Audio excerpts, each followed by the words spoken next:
What are Stranger Things fans called?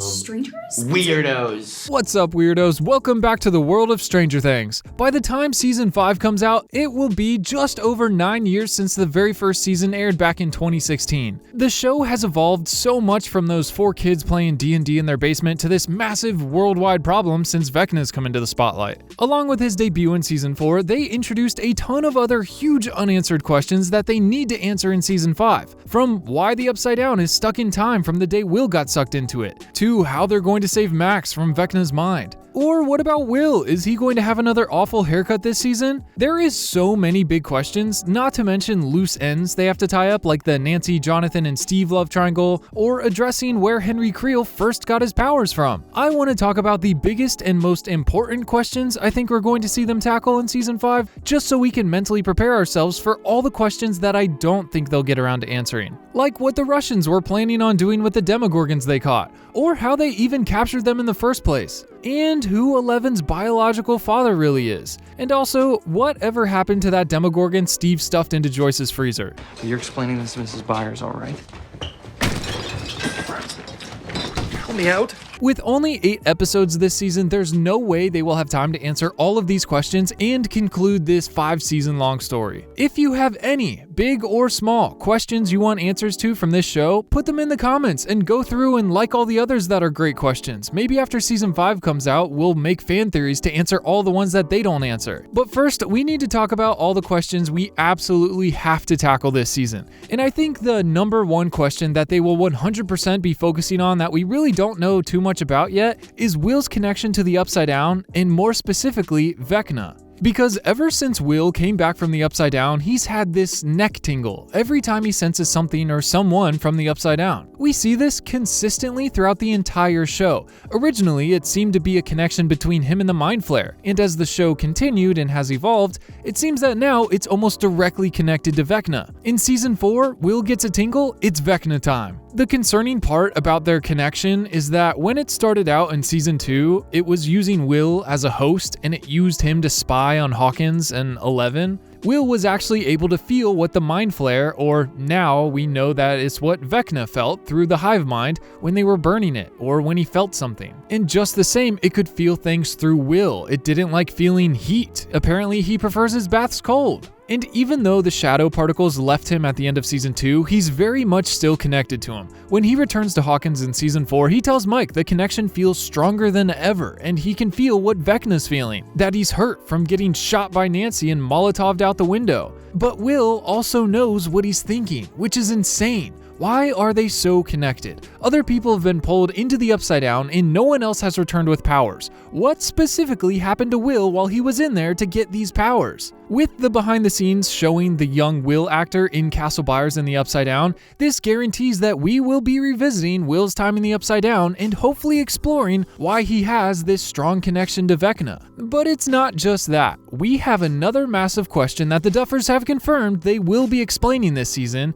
and that is, why is the Upside Down frozen in time on the day Will went missing? They mentioned introducing this mystery in season 4, although they were going to wait until the final season to explain it. I'm sure these two questions will go hand in hand. It seems like the Upside Down was just a barren wasteland when Eleven first banished Henry there. It seems like life existed here before him, meaning this place has existed here before him, as if it's just literally a different dimension. As you play through the prequel VR game, you learn that even the Mind Flayer was in this dimension before Henry arrived. They almost butt heads with a small power struggle until they eventually end up working together, largely because Henry using his powers to bend the Mind Flayer to his will, and all the other creatures that live here. He also transforms the Upside Down, molding it and reshaping it slightly, but it's not until Will shows up here in season 1 that it shows any resemblance to the town of Hawkins. With Nancy's diary being stuck on the day he went missing, it almost confirms that Will being here had something to do with why the Upside Down is a 1-to-1 of Hawkins. There's no way they could ignore either of these two questions, and I'm really excited to see why everything is the way it is. If you're excited too, make sure you're subscribed so you don't miss all the upcoming Stranger Things videos we've got. Now, the next big question on everyone's mind is, how are they going to rescue Max from Vecna's mind space? We know that Vecna keeps trophies and the souls of everyone he's killed, and Max is his only victim that didn't completely die after he fully established that psychic connection with them. Technically, 11 stopped him right before he took her eyes, and just 1 second longer and he would have killed Max. She came back to her body for just a minute and was talking to Lucas before her heart stopped, and then 11 restarted it. And somehow, in that moment after she went quiet up until 11 jump-starting her heart, Max disappeared. 11 looked for her, and she couldn't find her. There's a good chance Vecna took her back at the last second, and ever since, she's been trapped, away from her physical body, nowhere to be found. She's stuck in this coma until they can figure out some way to rescue her from wherever she is. My guess is still in Vecna's mind. There's no way he would lose a trophy from his collection that he was that close to having if he can do anything about it. I'm really excited not only to see how they'll figure out how to get her back or for her to escape on her own, but also to see if she gets any powers once she returns to her body. Will's encounter and connection with Vecna resulted in him returning with true sight powers, the ability to see and almost astral project himself into the Upside Down along with his Vecna senses. With Max spending so much time in Vecna's mind, I wouldn't be surprised if she returns with another form of similar powers. But another way that she could easily get powers is when 11 restarts her heart. It would be so crazy if in doing so, 11 transfers just a small amount of her abilities to Max. This kind of happened with 11 in Season 1. Along with Will's time in the Upside Down being unknown, so is his connection with Vecna and the Upside Down. It's also pretty up in the air how he actually got there. When Season 1 came out, a Demogorgon kidnapped him and took him to the Upside Down, and that was it. But as the show goes on, we see Demogorgons don't have powers. They don't have these psychic abilities to open up locked doors with their mind.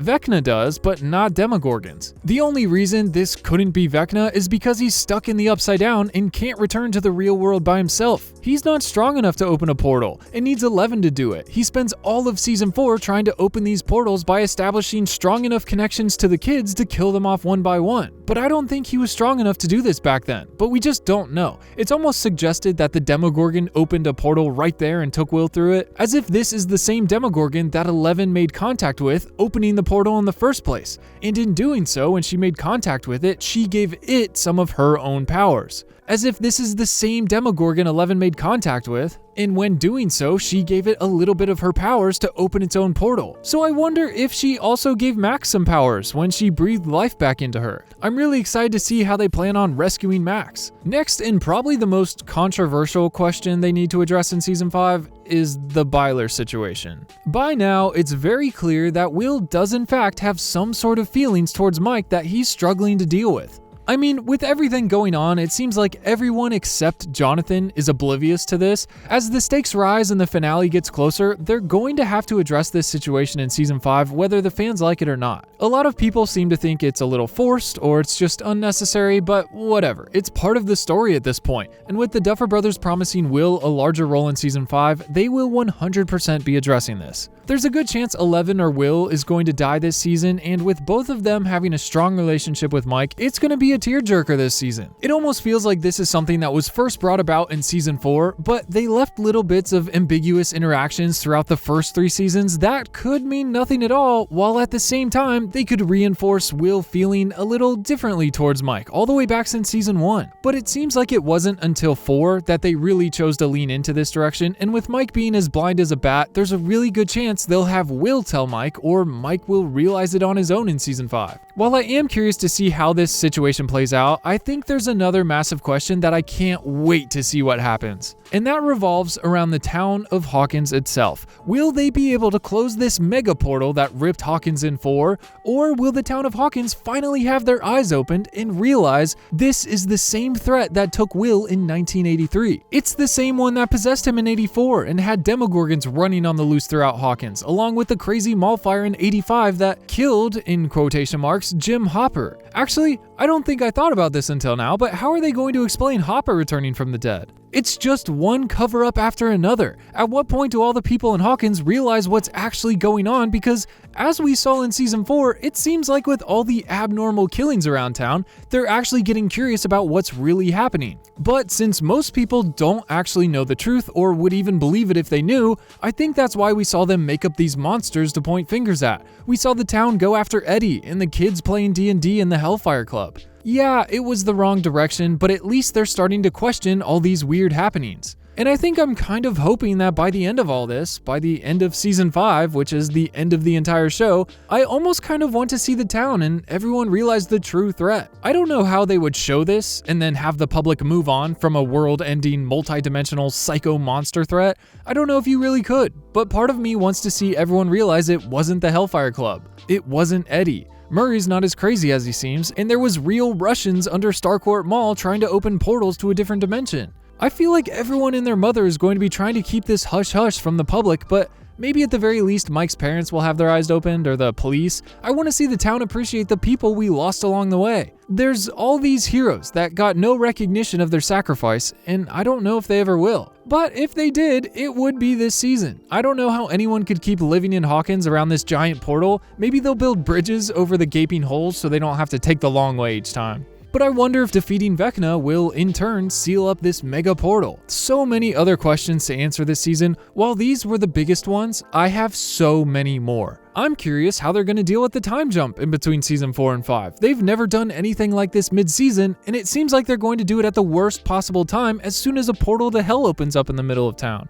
I want to see everyone's reaction to it and how everyone's going to deal with this. There's no way everyone will just believe this is just an earthquake. Also, Nancy, Steve, or Jonathan, go vote down in the comments. Who do you want her to end up with? I mean, the entire show has been building up her and Jonathan's relationship, but with season 4, it felt like it was slowly falling apart and they were losing interest in each other. Meanwhile, Mama Steve is over here professing his secret feelings for a wholesome future with her, where they have a bunch of cute little baby Harringtons running around. I don't know, I could see it going both ways and I'd be happy. And I know they probably won't address this in the show, but I really wanted to see, just specifically, how Henry Creel gets his powers. They kind of dance around this subject in the first shadow, a little bit alluding to him getting them from basically the Upside Down before it was the Upside Down, but even that's not definitive. In Volume 1 of Season 4, and even still in the world of the show, it seems likely that he inherited his powers from his mother possibly, but the play points to a completely different, contained explanation. And also, I would love to see how Brenner created 11 in all the other numbers.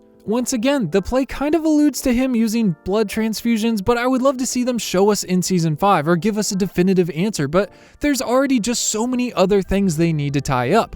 And that's not even to mention all of these smaller things, like if Robin and Vicky will get together, or what new horrendous monster from the Upside Down they'll introduce, or why they recast Holly Wheeler this season and what larger role she's going to play. And these are just some of my questions from Season 5. Since this is the ending of the entire show, what about all of our pre-Season 5 questions, like what the Russians wanted to do with the Demogorgons and the Upside Down in the first place? Or if Callie is going to return? And what happened to Yuri, Murray, and Dmitri in Russia after we left them in the gulag? And what happened to that Demogorgon in Joyce's freezer? Is this really necessary? Yes, it is, okay? This is a groundbreaking scientific discovery. We can't just bury it like some common mammal, okay? It's not a dog. All right.